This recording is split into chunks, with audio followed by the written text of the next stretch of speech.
I'm JP Tuesday. And I'm Kiki Cannon. As lifelong Disney fans, the work of countless talented Disney creatives have shaped our lives. Now, as the Disney catalog expands, we're taking a journey through film and television to discover if that spark that shaped us as children lives on in adulthood. Does your favorite Disney media still cast that same spell? Join us as we find out. We are Rewatching the Magic. Hi, Kiki. Hi, Tuesday. It's time to play the music. It's time to light the lights one more time because the Muppet Show is back, at least as a special. As this episode is being released, the new Muppet Show special with Sabrina Carpenter should be out, and I'm really looking forward to it. I want the Muppet Show to succeed again. I want the Muppet Show back. If nothing else, fans have been begging for the Muppet Show to return pretty much since at least 2011 when the Muppets movie came out. They had the Muppet Show in that movie, and people say, "Oh yeah, it's got to be a Muppet Show reboot." And then we got the 2015 Muppets TV show. At the time, was not really what fans wanted.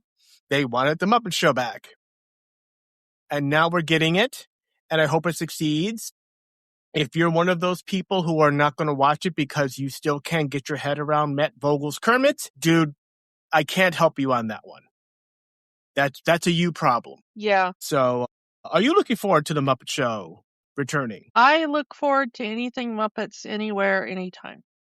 On that, we are talking The Great Muppet Caper from 1981. This, the tie-in to the Muppet Show is that this came out like right after the final season of the Muppet Show aired. Jim could have done the Muppet Show forever if he really wanted to. He didn't want to. He did not like resting on his laurels. He always was looking forward to the next project. And he did the Muppet Show for 5 years and he wanted to move on. In fact, The Great Muppet Caper technically was not the movie that Jim wanted to make after the Muppet Show ended. He had this idea for an epic fantasy piece. You may have heard of it, The Dark Crystal. Kiki, have you ever heard of The Dark Crystal? Not ringing any bells. Not enough frogs and bears and chickens and things in that movie. Yeah, he might need to bring Skeksis back for that. But yeah, he wanted to do The Dark Crystal, and the studio's like, you know what? We said we wanted another Muppet movie. We didn't necessarily want a puppet movie. Eventually, he relented and did The Great Muppet Caper on the provision that the third movie would be The Dark Crystal. Yeah, people do forget in their kind of lionization of Jim, which I'm not saying don't do that, and in many ways it's very deserved. But many people do kind of forget how experimental he was. When he first started doing work with the Muppets and even the Muppet Show, that was very experimental and weird. And by the time he kind of got bored with Muppet Show, it wasn't experimental and weird anymore, you know? You want experimental and weird? Look up his movie Timepiece. Yeah, that one is quite strange and very moving if you let yourself get into the vibe of it. But yeah, I mean, it's why Dark Crystal didn't really hit with audiences when it came out. It's why Labyrinth didn't really hit with audiences when it came out, you know? People forget that it took the Muppet Show a little while to find its audience. I mean, not everything Jim Henson touched was this amazing runaway success. In fact, most of it wasn't. It's only those of us kind of remembering with nostalgia goggles that grew up with some of the stuff that were like, yeah, it was always amazing, you know? And you kind of get that with some movies of certain generations. For example, if you were to say that The Iron Giant bombed in theaters, people will look at you crazy because that was one of their favorite movies growing up. And no, that's true. that movie was not a success in the box office. It actually would not become any kind of success until like it aired on cable, which is the same thing you can say to Dark Crystal and Labyrinth. It wasn't until home video and airings on television that the movie found its audience. You know, it's like this 1-2-3 punch of the Great Muppet Caper followed by Dark Crystal, followed by Fraggle Rock. And all of these were different experiments that Jim was trying to do to see what would work, what would gain an audience. And, you know, some worked, some didn't. And it's always interesting that you know, I can just say those three things back to back. And, you know, like you said, there are fans of Jim Henson that will say they were all successes, and not all of them were. Yeah. It kind of surprised us both, I think, that we had not yet done Great Muppet Caper. And when we were talking about doing it, we were talking about how this movie is kind of so frequently overlooked, even in Muppet fandom. Yeah, I mean, it's like, even myself, I did not actually see the Muppet Caper in full until like the 90s. Like, I saw the Muppet movie when I was a kid. I saw the Muppets Take Manhattan as a kid. But I never really saw the Great Muppet Caper until the 90s on home video. And the fact that it came out in 1981, which is the same year that both of us were born in, it's weird that kind of slipped through my fingers all of that time. So it was one that I did watch as a kid when we first started renting movies and stuff in my household. But also, I remember it being on TV more often than like Muppet Movie or some of the like Muppets Take Manhattan or some of the other ones, you know? So I remember seeing this movie frequently, but not frequently all the way through. It was just, you know, how we used to watch movies back in the day, you know, and we've talked about this a lot of times where you just be flipping around the channels and be like, what's on? And you'd run into somewhere along the line a movie and you'd stop and you'd go, I'll watch from wherever I happen to find it until the end.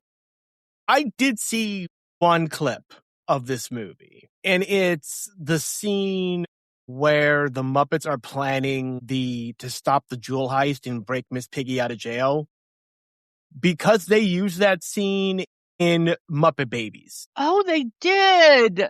That's right! There was an episode where they pretended to make wishes, and baby animal was the genie. And Kermit made a wish, as I wish that we would all stay together, grow up together, and make movies together. And then baby animal says, "Alakablam!" And then we cut to the Great Muppet Caper, where they're planning that scene. I had totally forgotten about that scene, but yeah, you just like unearthed a childhood memory for me. We were talking off mic about it when we were doing the rewatch about how I find it so weird that at least the one that Jim was involved in the making of, this is the one that kind of gets forgotten more frequently, and yet it is the one that has the highest number of banger songs, and we'll get back to that, and also the highest number of remembered kind of witty lines and stuff that's used as memes now. And when you look up GIFs on the internet and stuff like that, so many of them you forget that they come from this movie. Pretty much every Best of the Muppets album has either Hey a Movie, Happiness Hotel, or both. Those two and The First Time It Happens. And of course, this is the movie that has the Couldn't We Ride bicycle scene that blew everybody's minds for, I mean, still, you take somebody and you go, okay, there's no CGI. This is all practical effects. And you show them Couldn't We Ride? And you're like, okay, how did they do that? Like, we talked about this when we talked about the first Muppet movie. Kermit riding a bicycle was an impressive scene. And that was Marionette. They had a puppeteer on a cherry picker marionetting Kermit and a bike. And you can go and look up the multiple takes of them trying to keep that bike level and not the puppeteer accidentally lifting the bike off the ground, because that has to be a very light bike so they can puppet from above. And for the sequel, more Muppets, more bikes.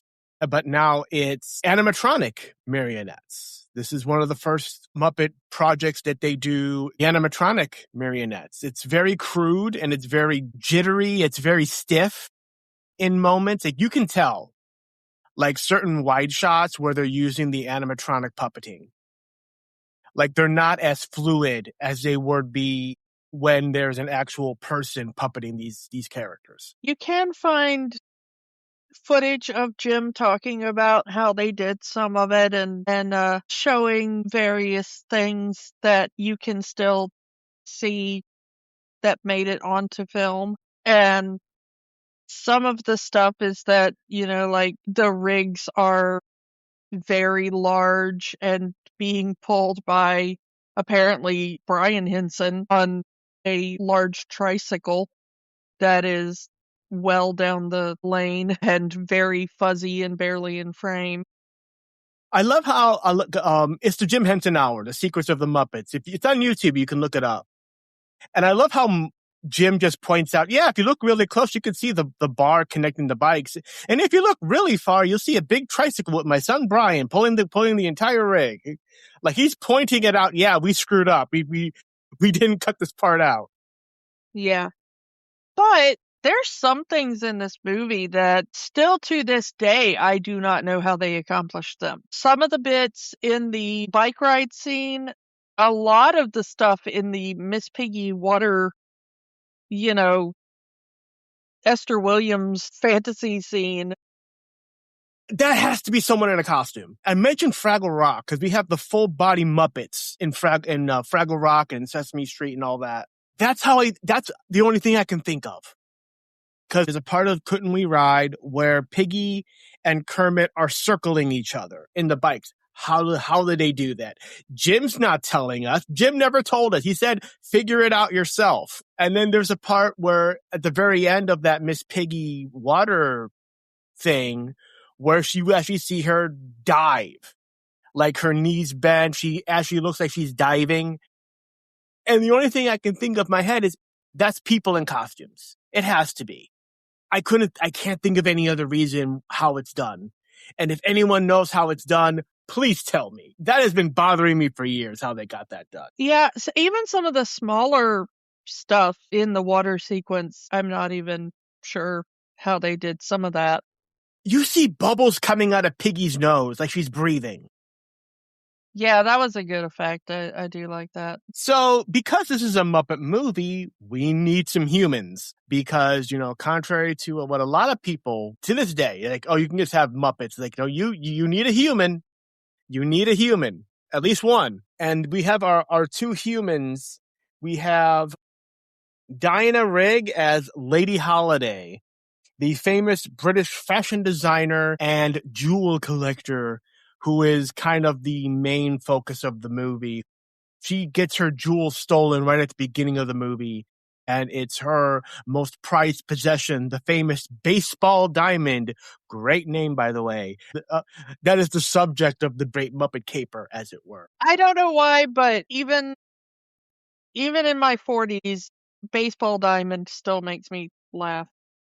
And her no good, no account, broke butt brother, Nicky, played by Charles Grodin. If these two are supposed to be brother and sister, why is Charles Grodin speaking with an American accent? Maybe they sent him to boarding school in the States. Like, you would think they would make that joke in the movie once, and they never do. What they do is Beauregard. They do that joke for Beauregard. Beauregard, the Muppet, plays a cab driver in the movie, and they say, hey, if you've lived in England all your life, why don't you have an accent? An accent? I'm lucky to have a driver's license. Yeah. So it's like, I wonder why they didn't do the joke for, the actual human character, but whatever.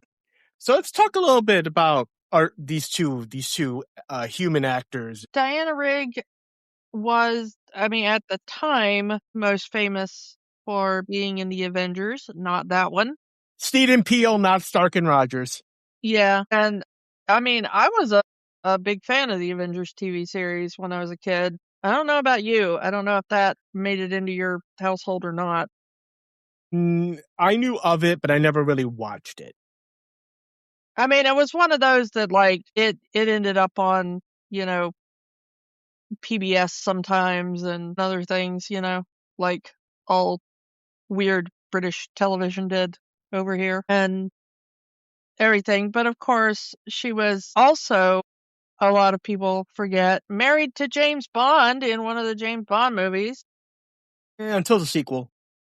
Well, because she was married to James Bond, she had to die. But she was in on Her Majesty's Secret Service. But, I mentioned to you off mic how much I loved that they cast her as the fashion designer in this, because she was the ultimate fashion plate in the 60s and 70s.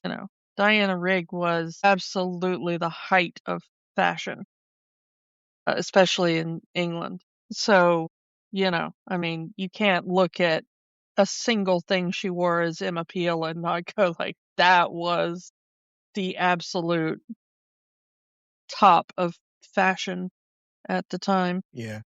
And then, of course, if the only thing you know her from was in her later years, she, of course, was Olenna Tyrell in Game of Thrones. Yeah, you shared a meme after you watched the movie of Diana Rigg saying, "Tell Miss Piggy it was me."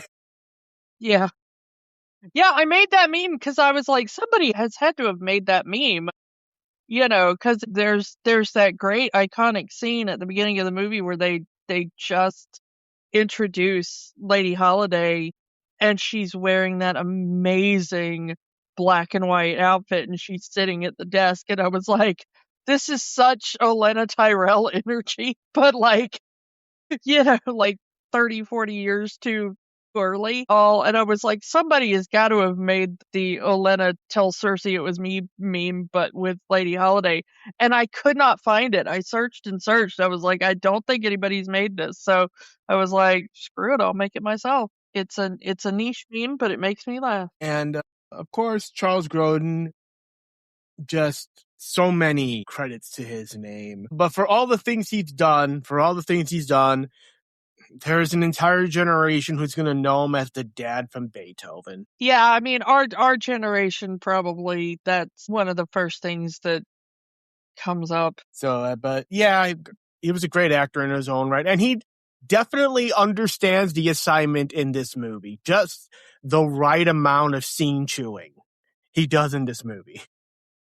There was that way that Charles Grodin had about him, that he was really good at being not entirely the straight man in the scene, but his delivery was so dry that he was almost the straight man in the scene, It was a really fine line to walk, and he was one of the few that was able to walk it consistently. Mm-hmm. And that works really, really well for the Muppets. Unlike in something like, Michael Caine works well with the Muppets because he just acts as if the Muppets are just fellow actors and he is the ultimate straight man. But Charles Grodin is also, it's like 90% straight man and 10% winking at the camera, tongue in cheek. I know I'm surrounded by Muppets, Yeah, like he plays it straight, but then it's like, oh, how can I frame Miss Piggy for this? I love her so. Yeah. It's like that tonal change in his voice. Like he knows he has to play up the ridiculousness of a human falling in love with a pig. And not just a pig, but like a pig puppet, you know? Yeah. Yeah. Like, Miss Piggy just isn't any pig. She's a Muppet pig, you know? And that he has to play this off as she is the most beautiful woman he's ever seen in his life. I'm not going to say Miss Piggy isn't a beautiful woman because she'll karate chop me. Yeah. Those are kind of our two main human actors, but they took advantage of being in England and having the movie set in London, to have a lot of cameo from British actors. There's not as many cameos in this one as you usually find in a Muppet movie, which is interesting. But you do get like John Cleese, of course, is a big one because they break into his house. Miss Piggy breaks into his house at one point pretending it's hers. And you get Peter Ustinov show up at one point. Not British, but also interesting. You get Peter Falk there. Yeah, I do love how it's played off like he just walked in from another movie. Yeah. He is wearing a trench coat, and he is talking in the vernacular, but he is not playing the character of Columbo. Yeah, because then he opens up the trench coat and it's, watches inside where he's, For the time, that would have been a great joke considering, again, Peter Falk was known as Columbo at the time. Yeah. It's really, really great, some of these little bits. We'll probably get to others, but there's two I really want to get to because they're very obvious. If you're a Muppet fan, Jim Henson and Richard Hunt. Yeah, we get some of the Muppet performers ourselves. Yeah, Richard Hunt is right at the beginning. He plays a cab driver. And there's another scene later in the movie where Kermit and Piggy are on their dinner date and they're trying to figure out how to pay for the meal. And then Gonzo comes up with his camera, starts taking pictures of people saying, souvenir photograph, just pay me now and I'll mail it to you. And one of the people he photographs is Jim Henson. Yeah. So I always do like when you see the Muppet performers get an on-screen credit, no matter how small it is. See, we talked a little bit about some of the music, but let's kind of really get into it. Joe Raposo! We got Joe Raposo back. If you don't remember Joe Raposo, yes you do. He wrote Being Green, he wrote Sing a Song, and he wrote Tea, It's for Cookie, That's Good Enough for Me. So yeah, you know Joe Raposo. And he wrote all these songs for this movie, and the songs for this movie are bangers. Happiness Hotel is one of my favorite songs in the history of ever. And it's rare because the Muppets swear in it. Scandalous. They say dang. And hell. This was one of those where we had a Muppet song go up for an Academy Award and lose. They always seem to lose.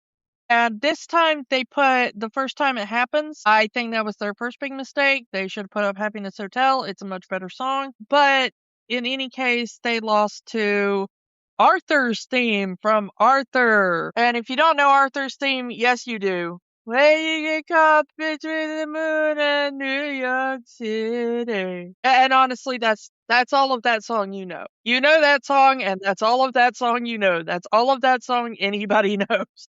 To be honest, I can sing about that much of the first time it happens as well, so... Because in my house when I was growing up, my father really hated Frank Oz's singing voice for Miss Piggy. You've discussed this.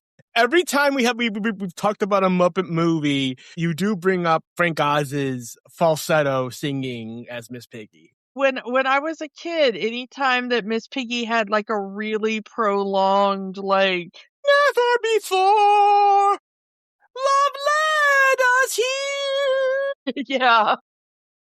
So any of those were like immediate skips in that. So I never was able to learn them when I was a kid. I can belt out any other Muppet song, but if Miss Piggy had like a big, let me belt out this, Nope, I don't know any of that song.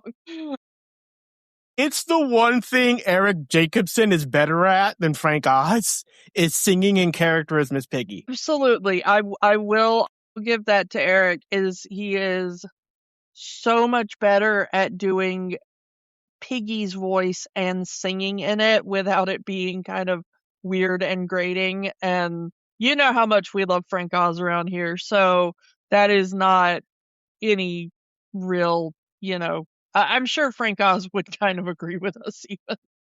I mean, he sings great as Fozzie. He sings great as Grover, but as Piggy, trying to keep that falsetto voice and trying to sing in it is hit or miss, depending. Yeah, and also the composers didn't really do him any favors either, because they could have lowered the key a little bit on some of those songs to kind of help him out, and boy, they didn't. So man, and I'm sure they were like, that's part of the comedy or whatever, and I'm like, but some of these songs are really pretty until you get to preachy Miss Piggy, Yeah.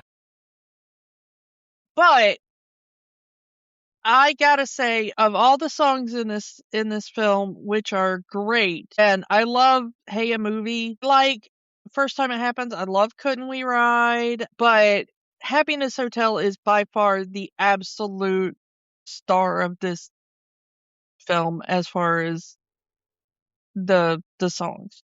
If you ever stayed in a bad hotel or a low-rate motel, you've lived this song. I mean, I have had apartments that I sing Happiness Hotel. Here's the thing. The version that's on Disney Plus is the DVD version from the late 90s. That's the version that's on Disney Plus. You can tell because of the Jim Henson Productions logo at the beginning of the movie. It's the one from Muppets from Space. That's where the first one that used that. And the version that's on Disney Plus of Great Muppet Caper is not the theatrical version. And the reason I know this is because of the Happiness Hotel scene. It's one line that they changed over for some reason for the DVD release. And it's because I've heard that soundtrack version so many times that I know it by heart. So I'm thinking along with the song, and they get to the part with Animal. And Kermit says, "Oh, your drummer seems a bit high strung. What's wrong with him?" On the soundtrack version and in the original theatrical version, Zoot looks at him and he says, "Oh, he's upset that he missed the Monet exhibit at the National Gallery." That is on the soundtrack. That is on the original theatrical version of the movie. In the version that's on Disney Plus, in the DVD version and the Blu-ray version, they overdub that with the Rembrandt exhibit at the National Gallery. Both of them say the same thing, that it's legit. Animal is a Renaissance man. He loves art and he is upset he missed this exhibit. I don't know why they changed it over. If you, dear listener, know, I would like to know. But I will say this. Honestly, I forgot how catchy Steppin' Out with a Star is. I had also forgotten that one because it doesn't get put in many compilations and stuff. Because it's a kind of a fun, because, it's Kermit getting ready to go on a date with Miss Piggy. Get my coat, straighten my tie, and he's going to shave even though he doesn't have whiskers. But it's all cool because it's Kermit. But it's a cute little song. It's a fun little song. And, and it, like I said, Frank Oz as Fozzie singing is great. And him and Jim and Dave Goelz as Gonzo having that 3-part harmony in this song is amazing. But when it comes to Muppet movies, there are 2 types of Muppet movies.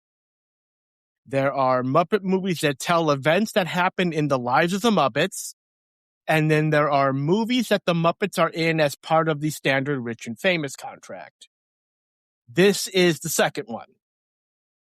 You could say this is the first movie of the Rich and Famous contract, because the number of fourth wall breaks and directly addressing that they are in fact making a movie.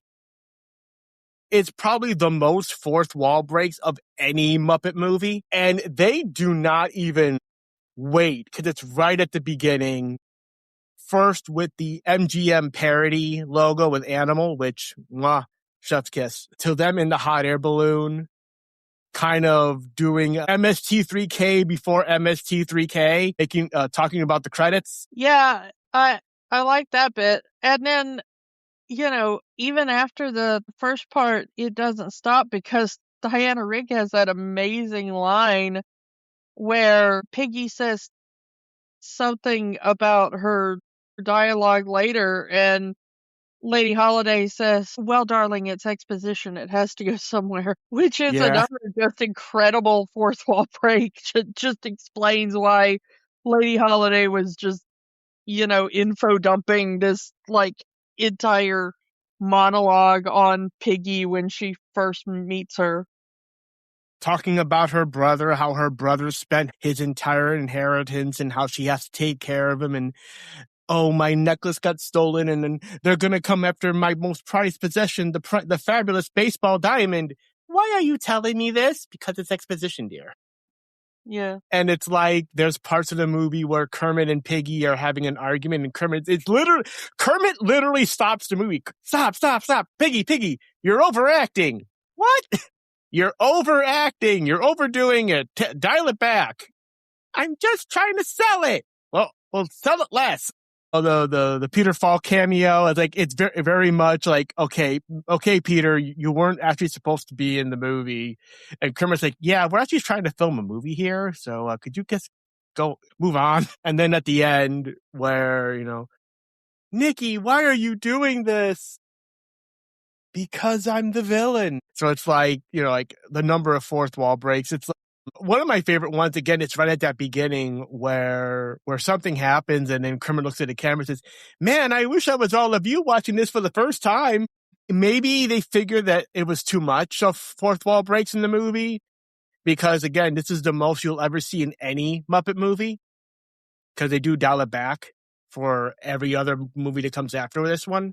So what's the plot? As Kermit directly tells the audience, the plot of the movie is Fozzie and Kermit play brothers, identical twin brothers who are reporters for the Daily Chronicle. Gonzo is their photographer, and they bungle up the biggest story of their careers by completely missing Lady Holiday getting her jewel necklace stolen right at the beginning of the movie. I do love how they play up how it's again, Kermit and Fozzie look nothing alike, but the movie plays up the fact that they are identical twin brothers. And apparently everyone else in the movie kind of sees them as identical because, you have their editor going like, oh, right, the hat, Yeah, he calls Kermit Fozzie, and he's like, no, I'm Kermit.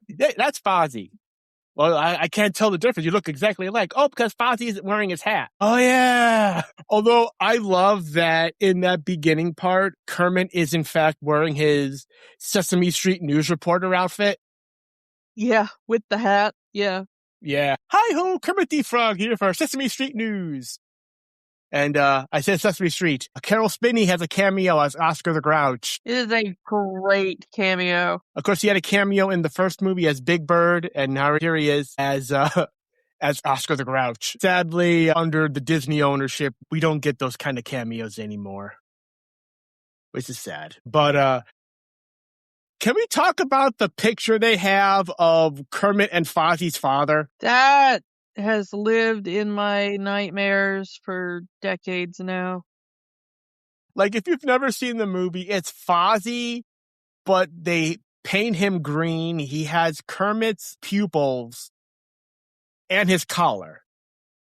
This weird amalgamation of bear and frog. They really push the Kermit and Fozzie being identical twin brothers in this movie. It's a nice running joke. I wish they had gone more with it, like Piggy confusing the two. Yeah. But that never happens, and I think it's just Frank Oz couldn't switch between the two voices that well, and if they were to do that kind of scene. So in order to make up for their mistake of missing the story of the year, they end up going to England to interview Lady Holiday and try to catch the jewel thief. Again, this is the caper part of the Great Muppet Caper.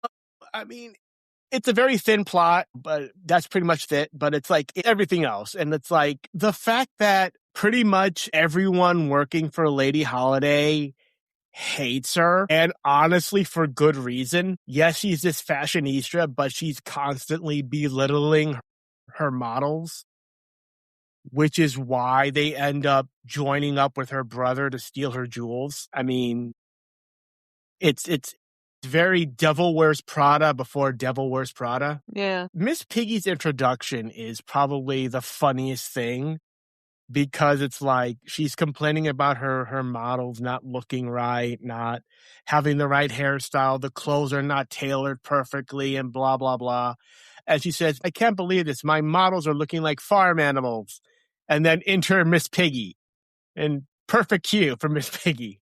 Yeah. How Miss Piggy wants to be a fashion model. Piggy's little portfolio of modeling pictures, this is just the exact same pose, the exact same expression, just in different outfits. And it's a great joke because it's a puppet.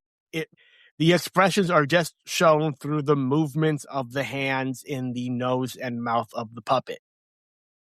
Still images, it makes perfect sense. But of course, Piggy becomes the perfect patsy, as she is set up to take the fall, set up to be framed by Nikki and the models. Let's talk about how awesome Gonzo is, just for a second, because Gonzo has some really awesome bits in this. His photography is kind of the thing that exposes the final villain in this. And I love all the little things of, like he misses the big story at the beginning because he's taking pictures of his friends. He's taking pictures of a random chicken on the sidewalk. He's it's like, keep it in your pants, Gonzo. Yeah. Gonzo's always been a leg man.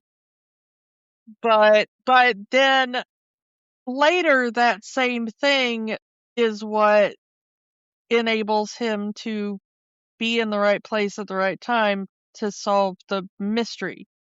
He was like, I was under a table taking pictures of knees, because that was just his thing that day. He wanted to take pictures of knees. No, yeah, like I said, in order to pay for the dinner, he does souvenir photographs at the restaurant, and he ends up catching Nikki red-handed stealing the jewels off Lady Holiday. But that negative gets messed up because he doesn't have a proper dark room, and so he's using the one bathroom at the Happiness Hotel, and somebody else is like, hey, I need to use this in here, and, opens the door and spoils the negative. I love how the Muppets are complaining about having to go to the bathroom. I'm hopping on one leg here. Yeah. I love all the little bits in the Happiness Hotel, like the Murphy bed keeps folding up and trapping them, and then the light keeps burning out, exploding. It's that the line from Happiness Hotel has lived in my brain for years. How are you fixing to pay for this? What are our choices? A, credit card. B, cash. C, sneak out in the middle of the night. We'll take C. Very popular choice. To this day, I just, whenever someone says, how are you fixing to pay for it, I always go into it. Yep. But yeah, the puppeting in that scene is so good, especially the marionettes of Rizzo and the rats carrying the luggage. Because you see their legs move and they're carrying the luggage. Obviously, it's a marionette situation, but it's done so well. Or the beginning part where they do the song. It's a movie starring everybody, and then Charles Grodin just turns around saying, "And me." And then, again, he's sneaking off in the background. He throws off his trench coat to reveal that an all black costume in broad daylight, stealing the jewels off Lady Holiday. So it's like, I love how they kind of do that fourth wall break and try to tie it back into the narrative. But yeah. So they make the decision is like, okay, well, we don't have the evidence anymore, but we can still catch the. I just love that. Because during the fashion show, Gonzo decides not to photograph the fashion show and instead is under a table just photographing random people's knees. That's how he overhears the planning that, Nikki and his henchwomen are, like, oh, we're going to be at the museum at this time and we're going to steal the baseball diamond and, all that kind of stuff. And I just love that it's Gonzo's weirdness that enables the resolution to the plot, Yeah.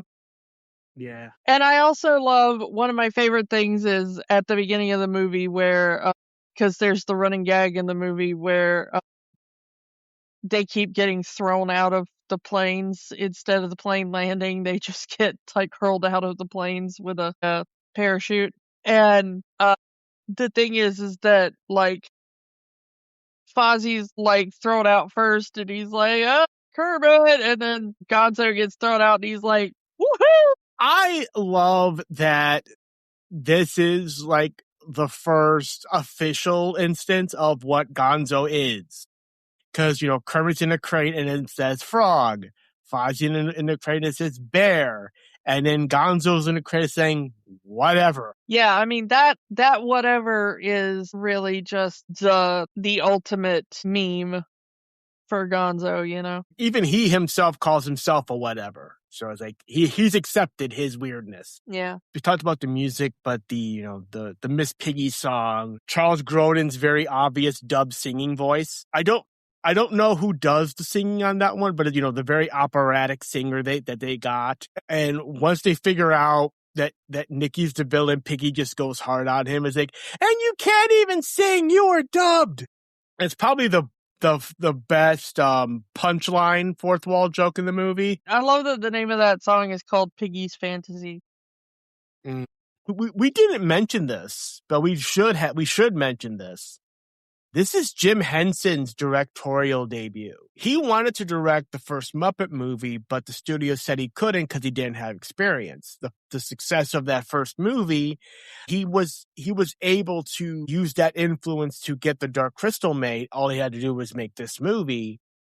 But I guess he had enough sway that he could say, yeah, I'm directing this movie. So for a first-time film director, a lot of these scenes are really well shot and well choreographed. I mean, like, yes, he's done television since the late 50s, early 60s with Sam and Friends and stuff like that. But him first time behind the camera for a feature film, he does a really great job. Yeah, and I mean, speaking of choreography, one of the things that kind of impressed me was they did a really fascinating bit of actual dance choreography in there with that the first time it happens bit.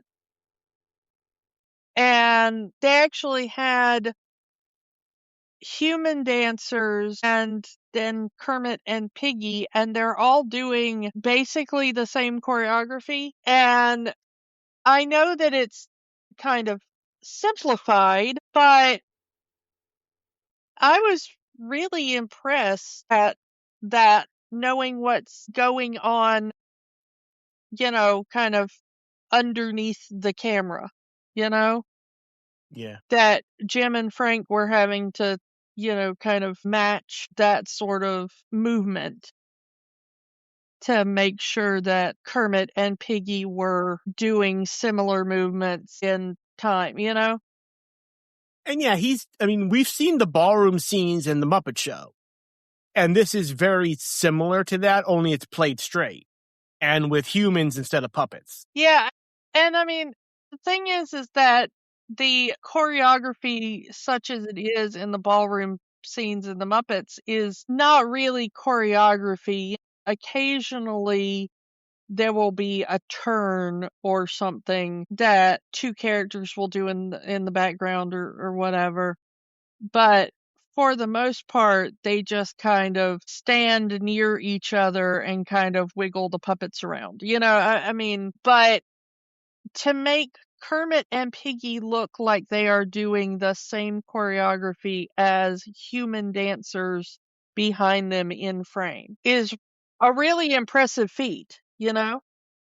And yeah, it's to make it smoother, obviously, like on dollies or little carts beneath them rolling around, but it's the how the puppets are puppeted, the dipping and the twirling and the Kermit and Piggy keeping eye contact with each other, and while also moving their mouths so they can sing the song. It is, again, for a first time director and also having to perform, because I don't know if Jim would have had anyone else playing Kermit in that scene, but it's really good. Watching this movie, and just as a Muppet movie, it's very different going into this, watching it knowing that this was Jim's first feature film that he directed. So you have to say, okay, he actually knows what he's doing. He probably could have directed that first film if they let him, with all the stuff he's putting into this movie. Yeah, undoubtedly. It's one of those things that, the Muppets are done in such a way that you kind of forget that this is a very complicated synchronization of movements, and because they're flowing the same way people are flowing.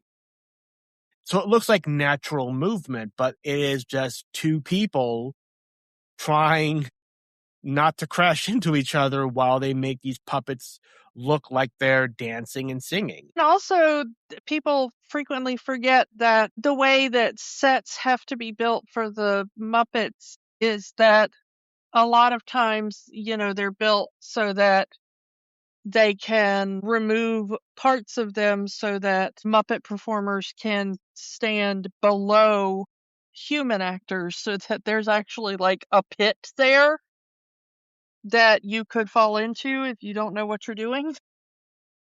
Yeah, these things have to be, 2 floors, basically, sets with, the puppeteers on in a pit, and while the other actors are above them. It's different than when you're doing these characters on outdoor sets, where where the puppeteers have to kind of crouch down to be out of frame and still be level where they're supposed to be with humans, versus a sound stage where you can just have the set elevated a few feet so that the puppeteers are standing, so that the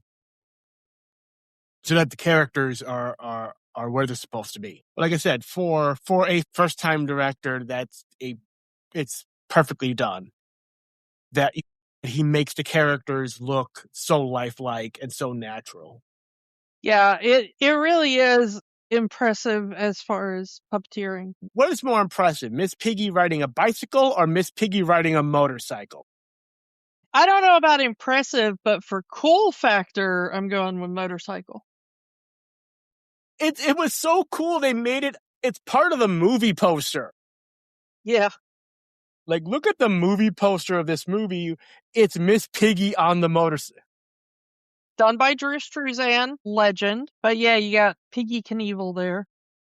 Yeah.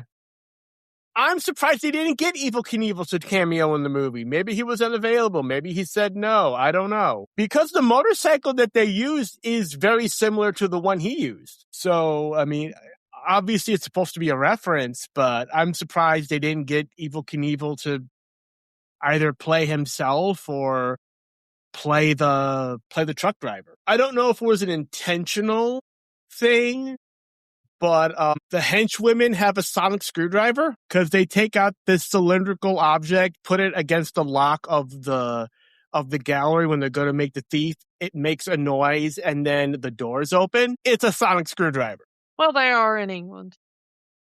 Of course, the entire movie, they talk about the fabulous baseball diamond. So, of course, the entire finale of the movie is a baseball game with the diamond, complete with the sportscaster Muppet calling the action. Like, that is the ultimate punchline in this thing. Each Muppet tossing the diamond to each other like a baseball. But like what other way are you going to do the climax for this kind of a movie? It's because you got to have Muppets be Muppets. Yeah, the more that Muppets are Muppets, the more I love them. The scene Okay, I don't know how many times they would have had to film this. It's obviously a mixture of marionette and physical comedy, but it's Piggy jumping off the motorcycle and tackling Nikki Holiday here, and that's like 90% Charles Grodin physical comedy of him grabbing the piggy puppet and just pushing it against himself to tackle himself. Yeah. And it's such a well shot scene that even with the scene played at slow motion, there's enough weight to make it look realistic. Even though, again, it's very obvious. This is Charles Grodin with a doll, basically just a static piggy puppet that he has to make it look that she is tackling him. The plot is very thin, so that's why we're not really talking much about the plot. But everything else is just so well done. I've already said it many times, but it's amazing that again, this is Jim Henson's first feature film as a director, and he just puts so much into making these characters feel lifelike, and all of the tricks that he puts together, and like you said, the choreography of the dancing, Miss Piggy jumping off the motorcycle, the bubbles that are coming out of her nose as she's in the pool, just everything in this entire movie to make these puppets feel real. And it's so impressive, especially again considering this is Jim's first time doing something like this. So after the Muppets solve the case and the entire Muppet crew, the entire Happiness Hotel crew are off back to the States, and much like at the beginning of the movie, the plane isn't going to land. They are just going to get thrown out on parachutes during the ending credits with a reprisal of Hey, a Movie. And again, a lot of it is, the wide shots of static Muppets on these parachutes swinging around, but the close-up shot of them acting and moving. But the movie itself is it's a movie that doesn't get, you mentioned it, of all of the Muppet movies, it's not one that gets talked about a lot. And I understand why. As this is the big follow-up to the first Muppet movie. This is the first Muppet anything to be released after the Muppet Show ended production. If you're a puppetry nerd, then yes, it definitely goes above and beyond anything in the first movie or anything in the Muppet Show. But if you're just going for a story and trying to just see this as in a cinematic thing, it feels toned down. Like the story is very simplified. Usually when you do a sequel, you go bigger and badder. And Jim decided that the bigger and badder is going to be the techniques used in the puppetry.